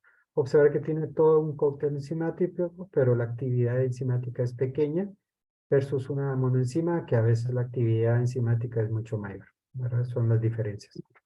Ya dependerá de su criterio, su gusto, el objetivo, el tipo de fibra o disponibilidad de enzima que ustedes quieran usar. Hoy en día existe un concepto de multienzimas, varias monoenzimas combinadas que se ha ido tomando mucho auge. Empresas que producen monoenzimas las mezclan y ya les venden pues la mezcla del producto, ¿verdad? Algunas fotografías de cómo es cómo es hidrolizado, por decirlo así, en este caso es un arabinochilano. Pueden darse cuenta cómo es el efecto caja y cómo termina. Después de esto, pasó a esto, ¿verdad? O sea, rompe, si se dan cuenta, pues la estructura deja de ser el efecto que tiene y ya se vuelve más disponible. Aquí tienen la forma bien hechecita y aquí ya se comienza a degradar hasta llegar a este punto donde ya no hay forma de cajitas, ¿verdad? Así es como se mira eso empaquetado con el almidón adentro, ¿verdad? Estas son las pequeñas paredes y lo que se observa ahí es el almidón. Y aquí pues un beta-glucano digerido, no, tal vez puse mal la diapositiva, pero lo azul es la pared, muy rica en beta-glucanos y adentro son los gránulos. Y cuando actúa una enzima, en este caso una beta-glucanasa, pues definitivamente todo se va desdoblando. Y aquí pues se mira caviarle el efecto caja o la cajita que está contenida o que contiene gránulos de almidón. Aquí ya estuvo la digestión, pues ya hizo su efecto, ¿verdad? Bien, hasta aquí lo en tema de las enzimas, pero la idea es que realmente hay que entender que los productos indigestibles se transforman en energía para animal o en productos que regulan el sistema inmune. Un sistema inmune activado puede producir un incremento de un 18% extra del requerimiento de nutrientes. El productor se pelea por el precio cada día más barato de la ración y si eso significa que un sistema inmune está encendido o activado, pues definitivamente una ración barata, pues lo que va a pasar es que nos puede contrarrestar ese efecto y perdón, nos puede tener efectos adversos donde habría mayor consumo. Ok, esto es más o menos el concepto de lo que yo les traigo. Tenemos pectinas, semicelulosas, celulosas, almidón, fructanos.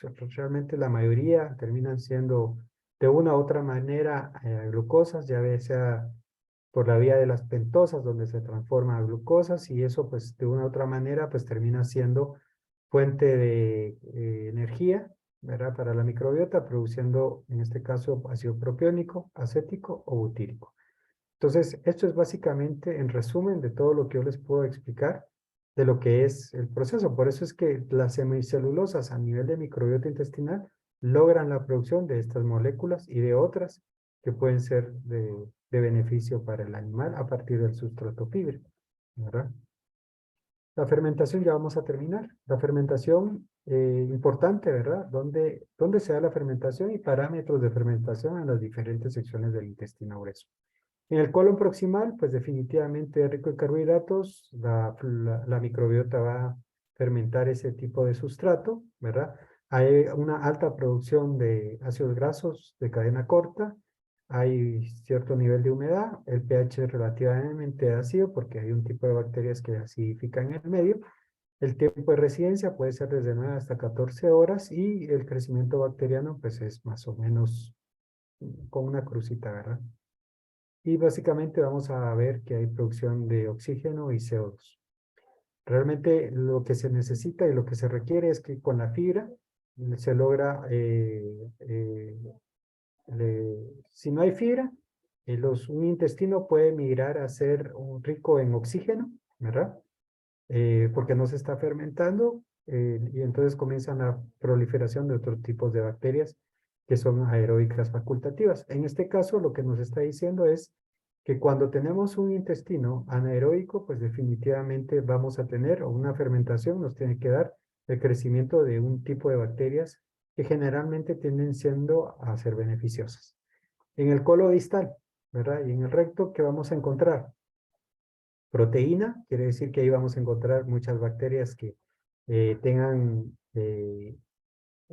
apetencia por este tipo de sustrato, ¿verdad? No hay mucha agua libre, la producción de ácidos grasos a este nivel es pequeña, generalmente tiende a ser aneutral, importante, porque realmente si no es ácido como lo vemos aquí, aquí vamos a encontrar pues la mayoría de algunas enteropatógenas, si no está bien regulado todo, ¿verdad?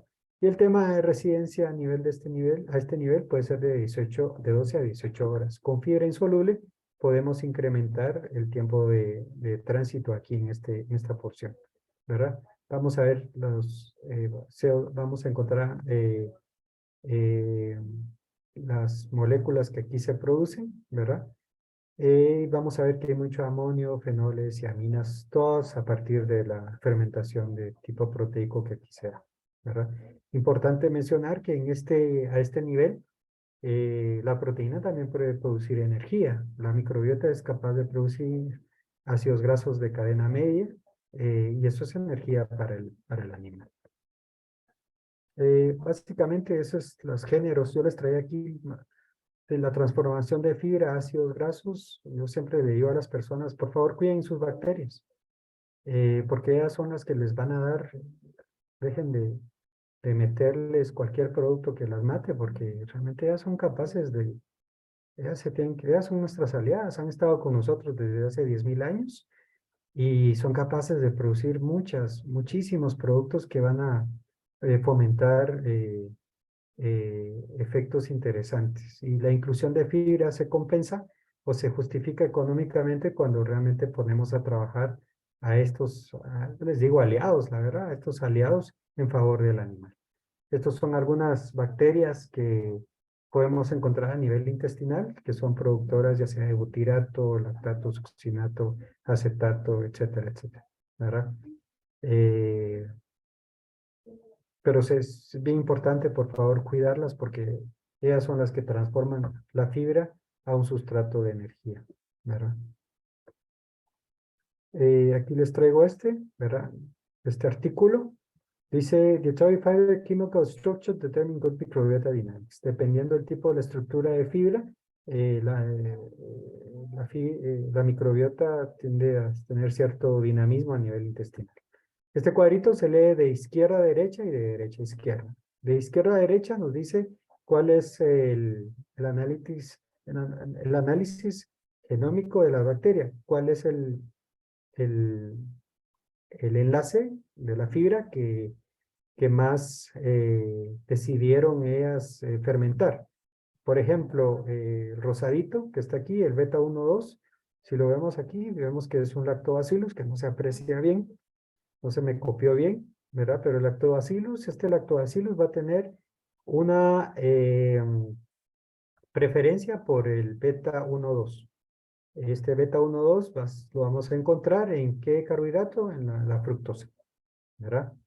Así es como se lee eso. En el caso de este otro lactobacillus, ¿verdad? Va a tener predilección por el alfa 1,2. El enlace alfa 1,2 vamos a ver que está compuesto por glucosa o bien por la fructosa. Y de derecha a izquierda vamos a ver cómo es el efecto, ¿verdad? Ok, vamos a darle a la microbiota intestinal o a la fibra una arabinosa. Vamos a ver la arabinosa donde vamos a ver que tiene beta 1,3 y si se dan cuenta pues caen todos. Vamos a ver que la arabinosa, pues la arabinosa que tiene este enlace, el beta 1,3, va a producir que produzca la atracción de lactobacillus. Entonces, vean ustedes lo importante que es la fibra en la microbiota intestinal de los animales. Este último, ¿verdad? El consumo de fibra por diferentes fuentes durante la gestación de la cerda mejora el performance y reduce la inflamación. La cerda es un animal que vive inflamado. La pobre es una gordita inflamada, ¿verdad? En este caso dieron un tipo de fibra específica. No me recuerdo ahorita actualmente cuál es, alfalfa, ¿verdad? Entonces descubrieron que con una dieta control que no llevaba alfalfa, pues vieron que había una endotoxemia, ¿verdad? Se activaba la interleucina 6, el tumor de necrosis y otras moléculas proinflamatorias, se activan ¿cómo se llama? Las especies activas de oxígeno. Y eso producía inflamación, pero cuando descubrieron que cuando se daba fibra, en este caso alfalfa, fibra de alfalfa, pues comenzaban las fibras la endotoxemia, por decirlo así, que se quedaba en el lumen intestinal, más bien no había tanta endotoxemia, entonces no había un síndrome metabólico, se disminuía. Y al final, si se disminuía ese síndrome metabólico en la cerda, resulta ser que había pues un mejor performance de los cerditos, no habían cerdos con síndrome de retardo en el crecimiento intrauterino, ¿verdad? En fin, había menos inflamación debido a que se agregó fibra en la dieta, ¿verdad? Creo que esta es la última, ¿verdad? Hay muchos carbohidratos en la naturaleza, ¿verdad? La fibra son carbohidratos, la fibra tiene muchas funciones beneficiosas Para digerir la fibra necesitamos varias enzimas, las cuales nos las pueden proveer la microbiota intestinal y al mismo tiempo las enzimas que se compran. Si se empiezan a utilizar pues una sola enzima, vamos a producir oligosacáridos, los cuales serían fermentados por la flora bacteriana, y estos nos producen energía. Definir de primero qué tipo de materia prima se está usando. Voy a investigar qué es lo que nos está aportando la fibra y buscar la enzima que desdoble ese carbohidrato que queremos, ¿verdad? La fibra puede secuestrar nutrientes, limita la digestión de sustratos y puede disminuir el performance de los animales cuando se abusa de ella. Entonces, por eso es que, y diluye las raciones, entonces por eso es que hay mucho miedo a querer usar fibra. Pero cuando se entiende y se sabe el concepto, pues definitivamente se puede mejorar bien el performance de los animales, ¿verdad? Quería, ya para terminar, la fibra nos va a estimular las microbiotas intestinales. Este es moco, mucina, ¿verdad? Pero también la fibra estimula la microbiota y la microbiota intestinal puede estimular también las vellosidades intestinales.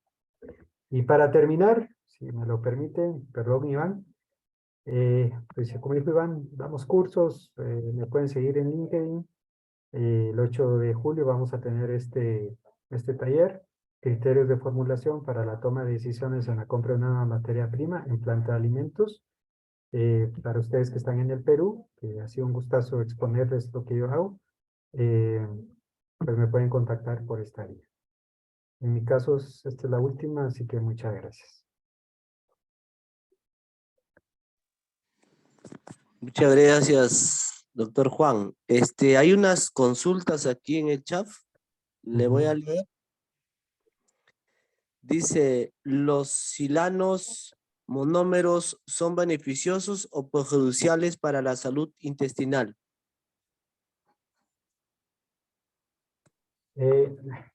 Los chilanos,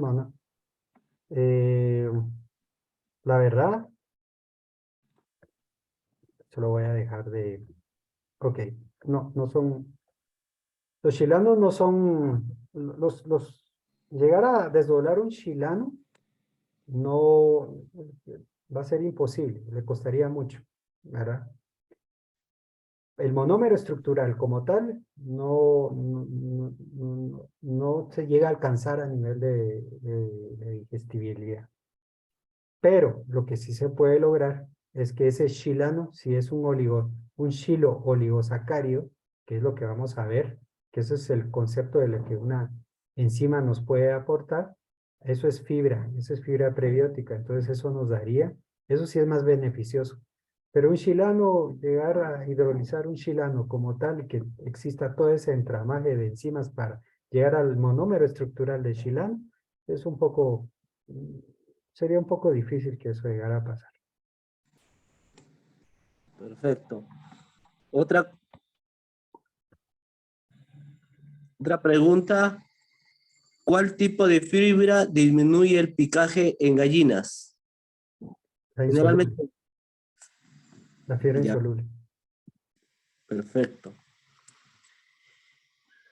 Otra consulta. Si el aumento el nivel, o sea, si aumenta el nivel de polvillo de arroz superando el 20% en la dieta de ponedoras, ¿es factible usar con un complejo multienzimático? Pulimento de arroz, 20%. Pues yo nunca he usado tanto, lo más que he llegado es un 5 a un 8%. Pero definitivamente si es la materia prima que más se va a utilizar, definitivamente sí tenemos que lograr a buscar un complejo enzimático que le entre a esa fibra que se quiera utilizar, ¿verdad? Solo con el pulimento, tal vez aquí sería importante, no solo usar a ver, pulimento nos va a dar fósforo. Tal vez sería importante también agregar un poco pensar en superdosis para digerir mejor ese fósforo. Si no estoy mal, el fitato en esa materia prima es algo alto. Sí tendríamos que ver que si pudiéramos agregar una superdosis, ¿verdad? Eso creo que nos ayudaría bastante.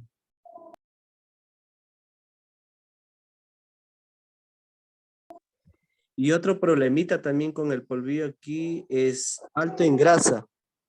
¿Qué podríamos decirnos por ahí, Juan? Lo que pasa que es una materia prima que se rancea mucho, ¿verdad? Entonces, al final, no sé qué tanto problemas tiene. Yo la utilizo cuando hay, si es disponible, yo lo que hago, más que todo, lo estoy enfocando a ahorrar fosfato. Eso es lo que yo quiero eh, hacerle más hincapié. Como es una materia que tiene, que aporta bastante fósforo en su matriz, que tiene bastante fósforo, entonces lo que estoy haciendo yo es no tanto en abaratar las fórmulas, sino que la estrategia que yo uso es abaratar la inclusión de fósforo inorgánico a la ración. Entonces esa es la línea con lo que yo me voy. Definitivamente la grasa se vuelve un antinutriente para ellas porque se ve ranciada muy rápidamente. Pudiera ser, pero no lo he visto, pero lo he pensado en andar usando antioxidantes para esa materia prima y en la inclusión. En el caso de aquí, por ejemplo, hemos visto que a la semana ya está rancia, ¿verdad? Se compra hoy y a los 3, a la semana ya se ranció. Entonces ese es el único problema que tiene ese tipo de materia prima, ¿verdad? Perfecto. Dice, doctor, felicitarlo por su exposición. Según su experiencia, la adición de enzimas en la formulación para la dieta animal, ¿qué efectos genera tanto a nivel productivo como ecológico?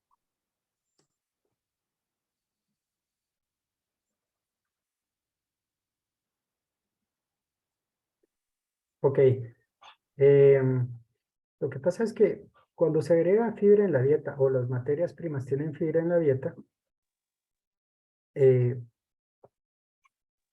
hay una porción que va a ser que la fibra no va a dejar que las enzimas intrínsecas de los animales la puedan digerir completamente. Entonces siempre queda una porción indigestible. Y aquí viene el concepto que yo estoy tratando de venderle a la industria. Tú estás gastando, qué sé yo, 600, 700 dólares hoy en día en hacer una ración por tonelada. Entonces yo lo que quiero, o el concepto que yo estoy tratando de venderle a mi compañía, por ejemplo, ya se lo vendí y funcionó, es cuánto retorno necesitamos el máximo retorno en la inversión de esos 600 dólares, pero en función de la producción. ¿Qué quiere decir con eso? Que realmente queremos invertir en un sustrato que es un antinutriente, pero que nos permita más que todo sacarle el máximo provecho a la dieta. Entonces, si nosotros agregáramos encima, la dieta se va a hacer más digestible. ¿Cómo está siendo más digestible? A nivel ecológico, como estoy viendo ahí, es que va a haber menos eliminación de alimento mal aprovechado por el animal hacia el medio ambiente. ¿Qué quiere decir esto? Definitivamente la acidez afecta la digestión, ¿verdad? La acidez estomacal. Cuando sale ese alimento mal digerido, estamos eh, el animal está defecando proteína, aminoácidos, energía, y básicamente lo que se está alimentando ahí son escarabajos, bichitos, insectos y moscas, ¿verdad? Entonces, al final de las cansadas, yo lo que he tratado de hacer es que si vas a aplicar enzimas, que sean en pos de beneficios para sacarle el máximo potencial dentro del animal. Afuera, te gastaste 600, 700 dólares por tonelada, y resulta ser que se lo está comiendo la mosca. Una mosca se lo está comiendo, entonces estás perdiendo dinero, ¿verdad? Y si estás perdiendo dinero, pues esa no es la gracia de una compañía, que pierda dinero con esa nutrición que se está aportando. Entonces, ese considero yo que es el efecto de las cosas más importantes que tienen las enzimas.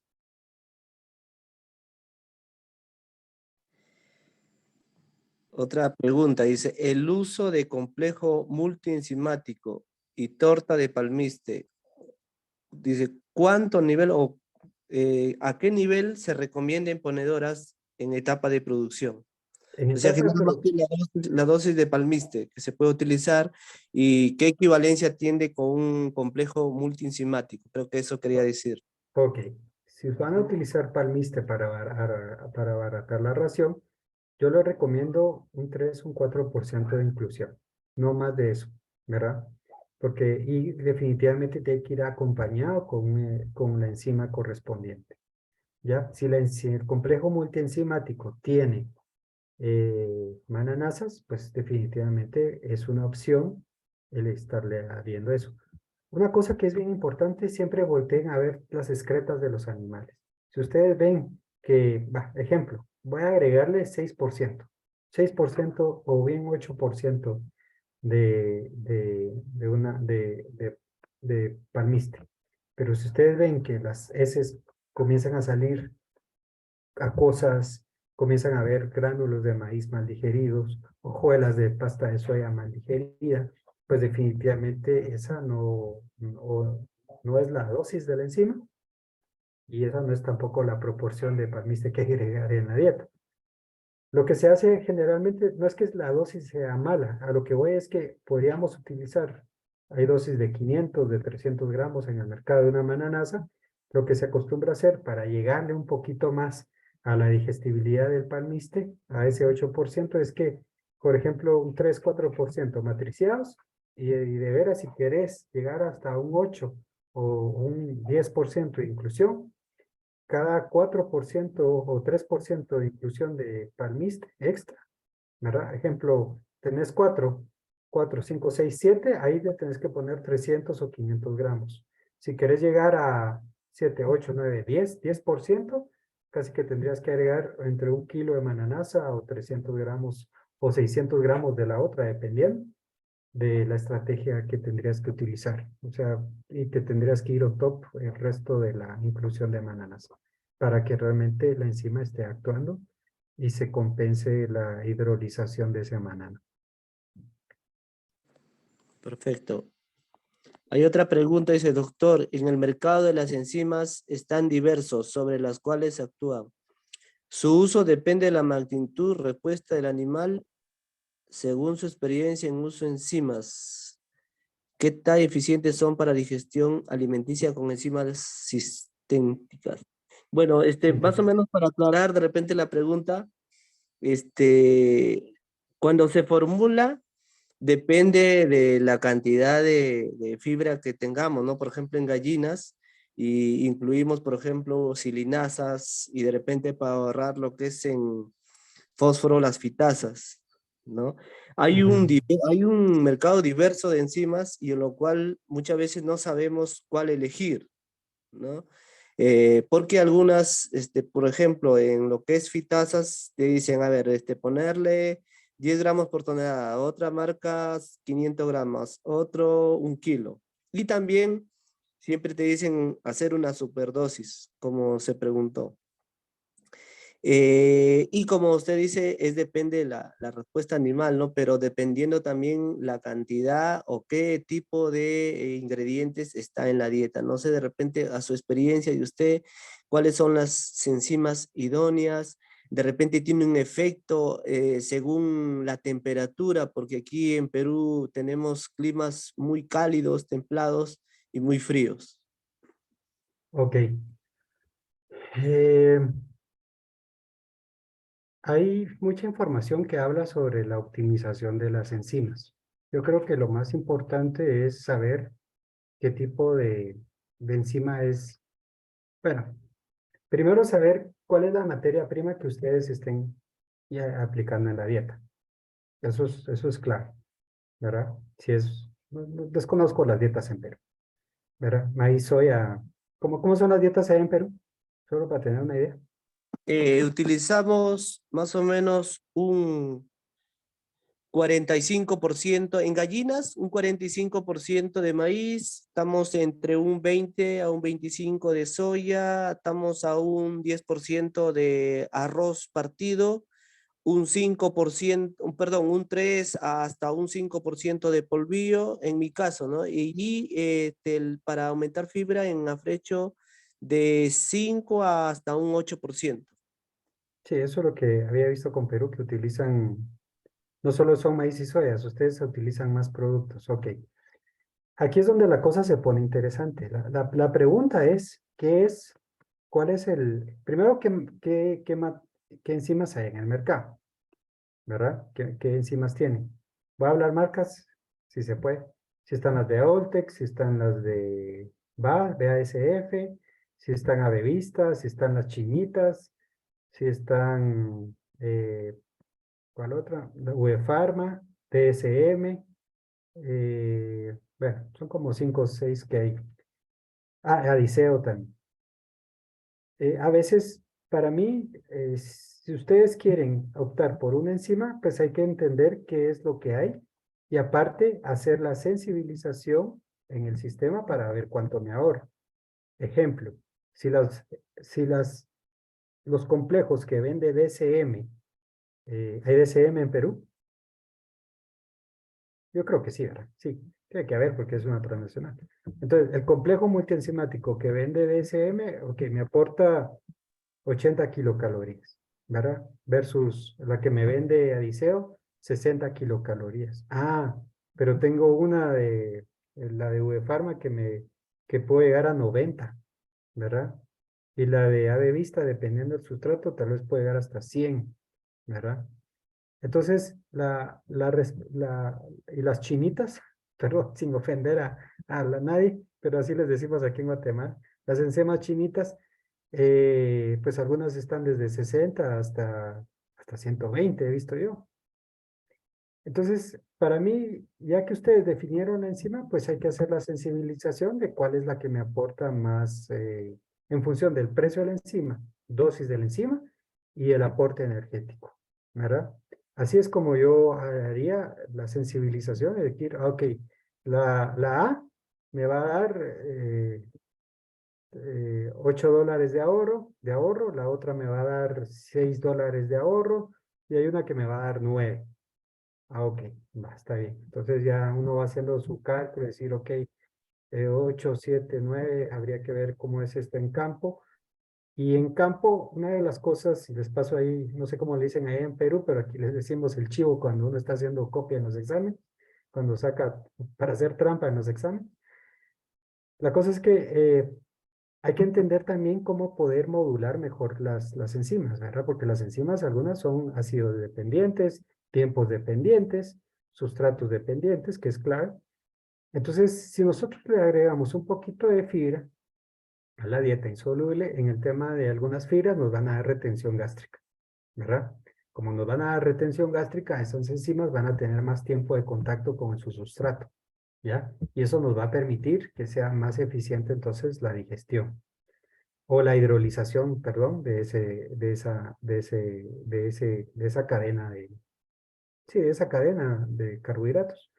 Entonces, el tiempo, para mí es clave que realmente el tiempo de contacto de la enzima con el sustrato o de incubación, por decirlo así, permita que se dé la hidrolización correcta. Otro chivo importante, otro secreto que les paso ahí, es la molienda. Con molienda, en el caso de gallinas y pollos, dependiendo del tipo de molienda, nos pueden dar también retención gástrica o de molleja, lo cual va a permitir también que no solo incremente la acidez de la molleja, sino que se dé ese tiempo de contacto que a veces se necesita. Porque no es solo el papel, o sea, también hay que entender como que dimensionar el efecto de la fisiología enzimática ya a nivel, no solo in vivo, ¿verdad? Generalmente lo que compramos en algunos casos, o como empieza la investigación, es en pruebas in vitro. La llevan a campo, la validan, pero ya cuando llegamos al Perú, por ejemplo, con la configuración de ingredientes que tiene, tenemos que también lograr que esa matriz logre que en el pollo, en el cerdo o en la gallina se dé ese efecto que queremos, ¿verdad? Que es la hidrolización de las cadenas. Con fibra y con molienda adecuada, los pollos, gallinas y los cerdos también, bueno, las cerdas comen bastante fibra, se podría lograr ese tiempo de acción importante y tiempo de retención para que esté actuando la enzima. Y eso va a permitir que sea más eficiente el uso, ¿verdad? O sea, no es solo el papel, sino que también ir a entender la fisiología.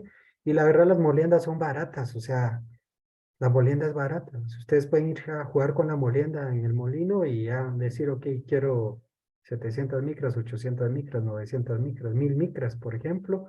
Y si eso me da retención que yo quiero, pues entonces se está optimizando todo el tránsito gastrointestinal, ¿verdad? Dice otra consulta, ¿existe algún aditivo que permita mejorar el color de la cáscara de un huevo marrón de una gallina roja Sí, cuando este se blanquea en la edad avanzada? lo que pasa que en edad avanzada lo que estás viendo ahí es oxidación. La gallina se te puso vieja. Entonces, en edad avanzada lo que tenés que lograr es darle soporte a la gallina para que te permita llegar ¿cómo se llama?, mantener esa calidad de cascarón. Básicamente estás hablando de calidad de cascarón, ¿verdad? ¿Qué necesitas para que una gallina vieja te ponga o de edad adulta, arriba de 60 semanas? Bueno, necesitas un aporte constante de dipéptidos. Esa es la fisiología de la gallina. Necesitas oligopéptidos, que digan, cadenas de aminoácidos más eficientes. Tenés que lograr que tu digestión te aporte, que sea un aporte constante de oligopéptidos. Eh, Tenés que mejorar la digestibilidad, por ende, de la proteína que hay en las materias primas. Revisar tu premix, ¿verdad? Porque es un tema de oxidación. Básicamente, si estás a la semana 30 con un color precioso de cascarón, pero a la semana 80 ya son huevos descoloridos, básicamente lo que está pasando ahí es que se te decoloró. Tus células encargadas de producir esa pigmentación ya están fallando. Entonces, lo recomendable también revisa tu premix. Ácido fólico, antioxidantes, que es importante, ¿verdad? Ácido fólico, complejo B, inositol, que tenés que revisar, y selenio y vitamina E. Esas son de las cosas que tenés que lograr. Acuérdate que es importante también vigilar, por ejemplo, el tema de la proteína, porque cualquier célula dentro de la gallina necesita proteína, y si le das oligopéptidos, que la digestión de la gallina te entregue oligopéptidos en el sistema sanguíneo, vas a lograr entonces eficiencia en la producción de ese tipo de cascarón. Revisa también tu energía proteína dentro de la dieta, que la gallina no esté gorda, porque si está pasadita de peso, problemas metabólicos, vas a tener problemas, ¿verdad? Eh, Hay muchos antioxidantes hoy en día y realmente ácidos, aceites esenciales o extractos de plantas que te pueden ayudar a que se oxide menos la gallina. Eso también te podría ayudar que a cierta edad la gallina no se esté, que no te esté dando decoloración de yema.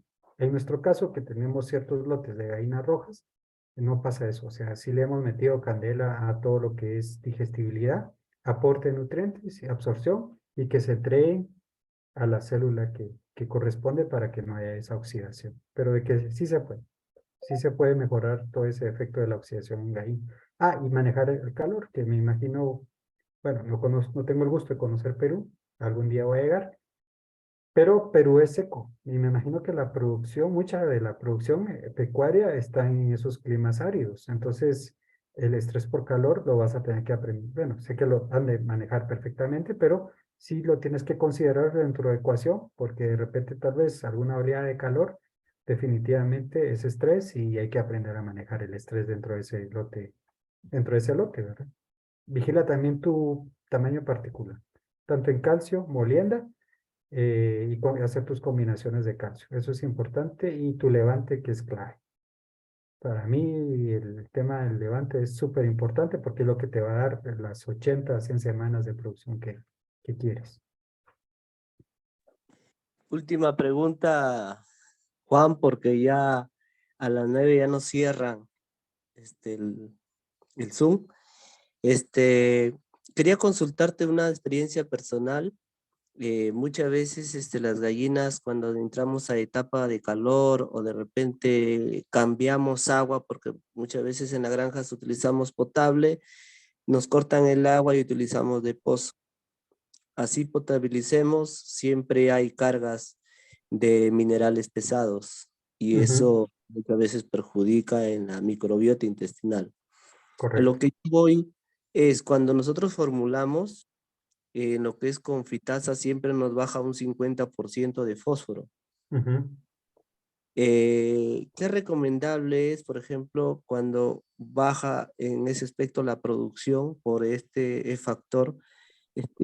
¿Cómo uno debe tomar decisiones? ¿Aumentar la superdosis de una fitasa o aumentar el fósforo en sí?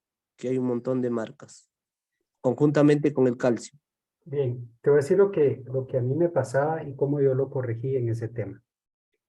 El fitato es una molécula sumamente complicada de digerir y para mí es el antinutriente más importante que hay que ponerle atención. Si estás utilizando pulimento de arroz, hay mucho fitato ahí ligado, ¿verdad? ¿Cuál es el problema de ese fitato? Cuando tú usas una dosis matricial de fitasa, dependiendo del tipo de fitasa, que me imagino que estás usando una 6 fitasa, ¿verdad? Eh, la hidrolización del fitato, si bien te va, llegas a 6, si bien te va, 6 y 5. O sea, estás hidrolizando el fósforo a nivel de el inositol o el fósforo en posición 5 y 6. 6 y 5, ¿ok? Cuando mal te va, puede ser que solo llegues a hidrolizar el fitato solo en posición 6. Es raro ver que una 6 fitasa logre en el tiempo de retención gástrica que llegue a 4, ¿verdad? Que desdoble el 4. ¿Qué es lo que pasa? ¿Verdad? Que siempre va a haber, con dosis matricial, siempre vas a ver que se libera un fitato hacia el intestino. O sea, tenés activos posiblemente el 1, el 2, 3, 4, o posiblemente el 2, 3, 4 y 5, ¿ya? El peor es el 6. Bueno, ya te quitaste ese problema, pero resulta ser que tenés 4 todavía activos. 4, sí, 4 activos. ¿Qué es lo que pasa? Esos 4 activos, cuando llegas al intestino, lo que te va a dar es un problema del antinutriente que él va a estar trabajando. Una de las cosas que hay que entender del fitato es que con esos 3 o 4 activos hay proteína ligada, ¿verdad? Mucha proteína ligada a ese anillo de inositol con 4 fósforos ligados al anillo de inositol. Entonces lo que se acostumbra con la superdosis es que logras eliminar, fácil llegas con superdosis, te quedas o bien con ya sea con el 3 y el 2 o bien a veces solo con el 2 activo, pero ya te volaste el problema o ya eliminaste el problema del 5, 4 y 3. Espero que me esté dando a entender. Ok, pero cuando llegan esos activos a nivel de a nivel de duodeno y ayuno de ilio, resulta ser que llega con mucha proteína. Y esa proteína es insoluble para las enzimas endógenas de cualquier organismo. Y que es una cosa que es bien importante.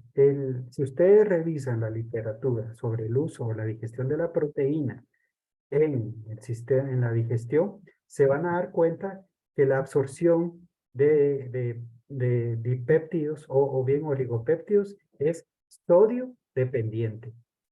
Ojo con eso, sodio dependiente.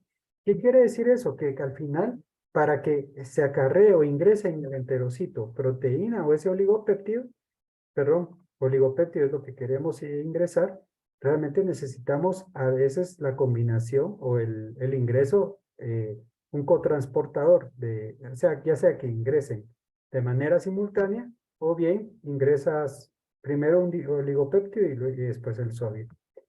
¿Qué es lo que pasa cuando eliminas con una superdosis ese efecto de los otros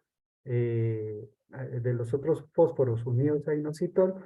Pues te estás quitando el problema del sodio. Entonces la superdosis vuelve todo más amigable porque resulta ser que la proteína es más soluble, más hidrolizable y se digiere mejor. Entonces resulta ser que ya no acumulas mucho sodio en la tripa, adentro del duodeno.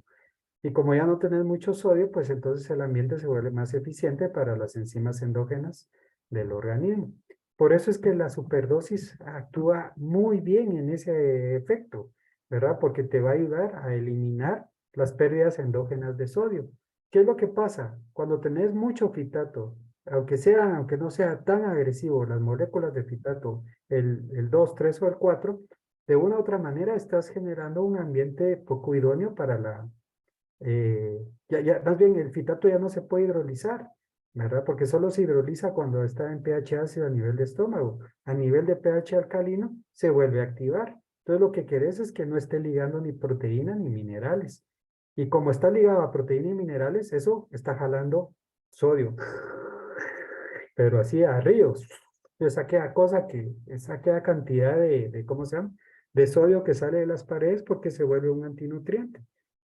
Yo lo que le recomiendo y le digo a la gente, prueba con superdosis, se paga perfectamente. No tienes desequilibrios de cationes. O sea, tu matriz de miliequivalentes queda perfectamente cuadrada porque resulta ser que el fitato te da ese equilibrio dentro, o esa fitasa, esa superdosis que diga, te da ese equilibrio dentro del sistema digestivo porque resulta ser que ya no hay una pérdida endógena de sodio.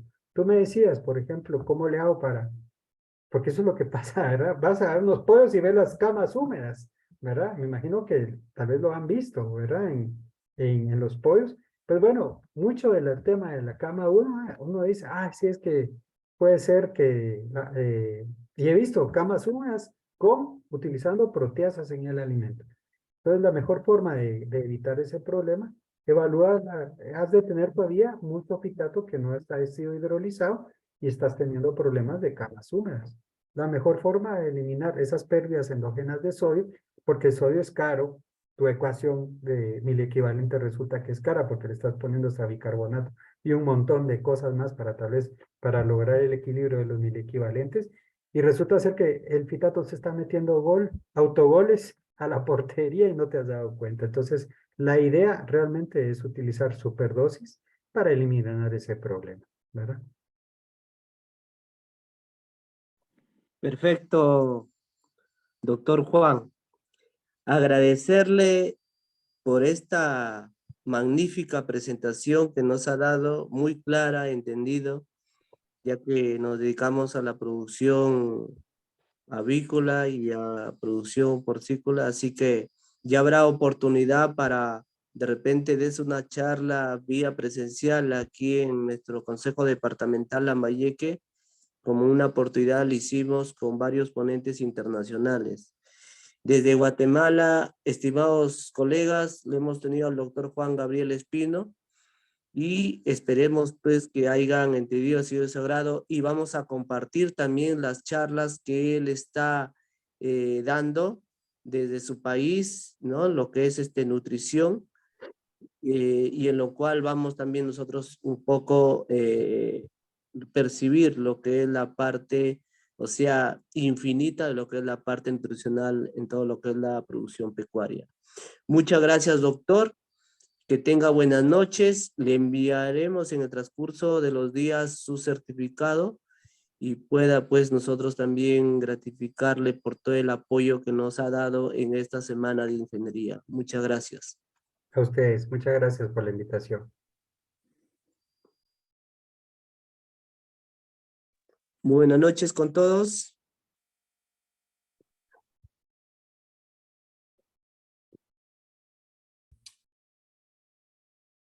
Buenas noches, buenas noches. Gracias, buenas noches.